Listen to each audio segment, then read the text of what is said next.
Alright, so this is gonna be my daily journal for August 24th, 2026.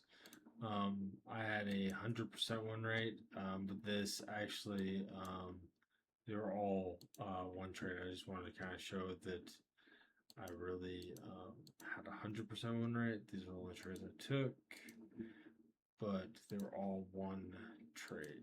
So I did not trade the New York Open. Why did I not trade the New York Open? I was exhausted. I was so freaking busy. All the machines broke on me. I was driving all over the damn place. It was a absolute clusterfuck. So I was done. But anyways, so last night I was talking to my son. I also have a live recording that I shared, so go watch that if you want. This thing gapped up, it closed down here, opened all up here, it spiked and then slammed back down. Had a strong sell sequence to the downside, but like I showed on MNQ yesterday. So yeah, it had a big sell off. Congratulations. Then it fell to seek the low. When it fell to seek low, like you obviously don't know, but like this is low, this is a higher low. Kept on like it had a strong sell sequence, but like it had a doji. It was acting like it was not going to fail. It left behind a fair value gap, broke over the structure. Then it started consolidating in this range. This is the point that I was aiming for. I was also aiming for up here, which it did get to. Um, did not get all up here, but did run these stops and these stops. So back to the thing. So like I said, I was explaining to my son, like a lot of the times when they have a huge sell sequence like this, it's actually not for like that's actually a signal for upside, not downside. Like because there was a huge move to the downside, it's gonna get retail people excited about shorting. They're gonna start shorting in here, which then eventually causes the squeeze up. Um, but when I saw this thing make this aggressive move to the downside, then it dojied. I was like, okay, it um,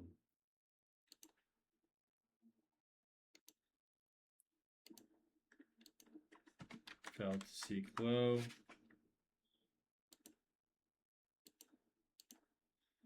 Then it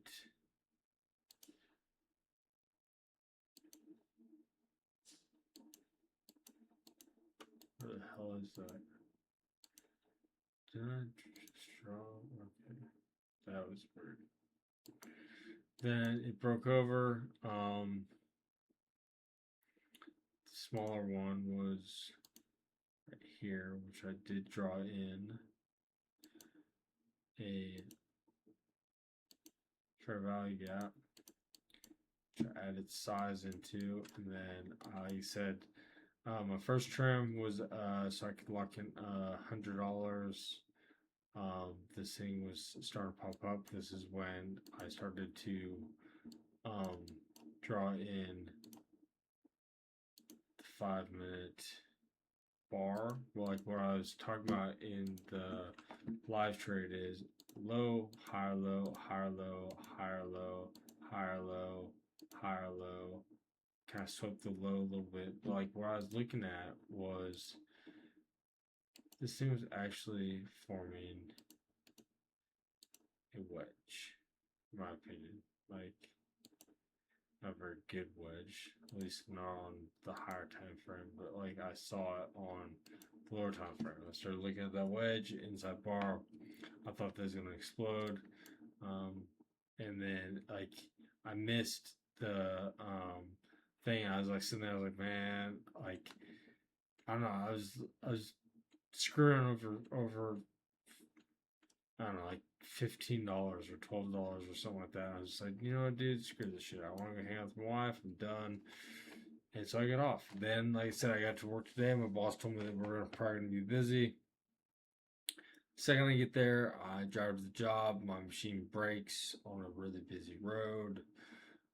Boss comes to try to help me. We're working on it for like an hour and a half. I got stupid dirty, ruined a shirt with the grease. My brother came to pick me up. His machine broke. Then we're spending the next hour trying to get one of the machines to work. Mine started working, and then like it started overheating like crazy. Um, it was just it was a crazy, crazy, crazy day. I'm exhausted, which I was telling my son, I was like, I don't care how great of a move this is, I still wouldn't trade. Like for instance, what I did want to do though was okay, like what happened today and how could I have traded it? Um, well, it just tanked. So, like honestly, I feel like the only place you could really trade it would have been over here. 15 minutes.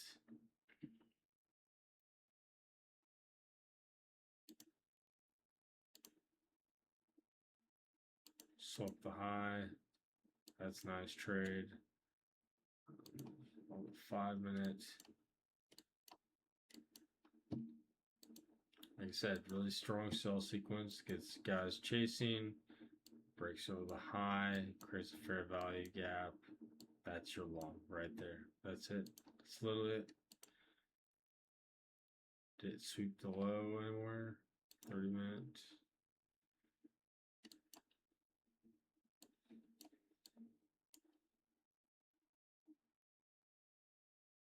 No.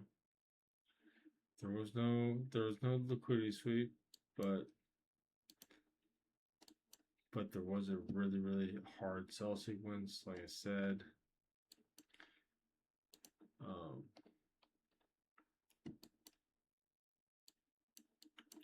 literally yesterday. Exactly the same shit. Yeah, I actually did do a liquidity sweep on the 1 minute, which I'm not a huge fan of, but manipulated.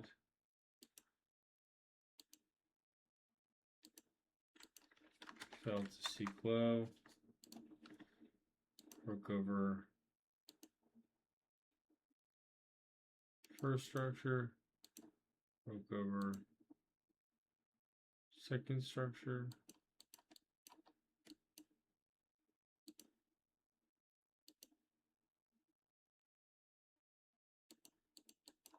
Had the first pullback. Long is right there.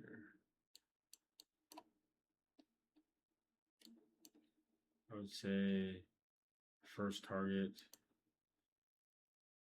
be, dude,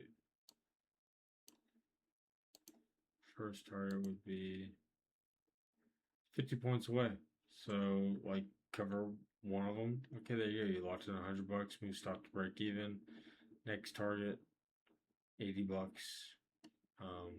Final target would have been up here at $180, which it did not get to. I've been looking for it like right around here, but then up here gave a short opportunity. Fell to seek high. Motherfucker. Manipulated lows. Broke structure. Pull back into structure. Short.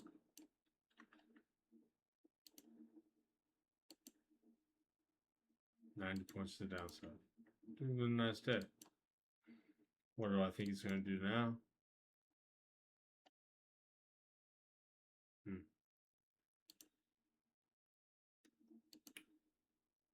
Say manipulated lows.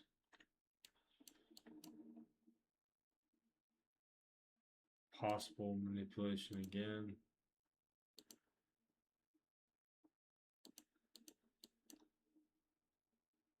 What would be my target to the downside right here? My target would be down here.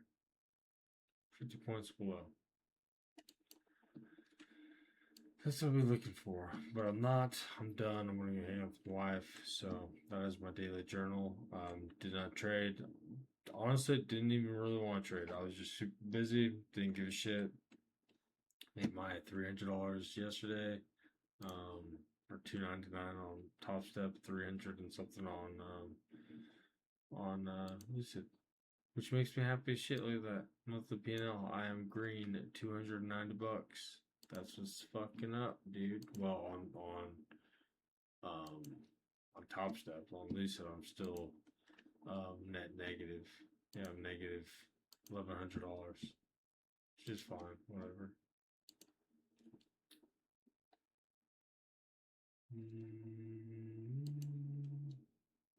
Yeah, that day, fuck me. Well, that day and that day. Yeah, whatever. But anyways, that's the daily journal. Ciao.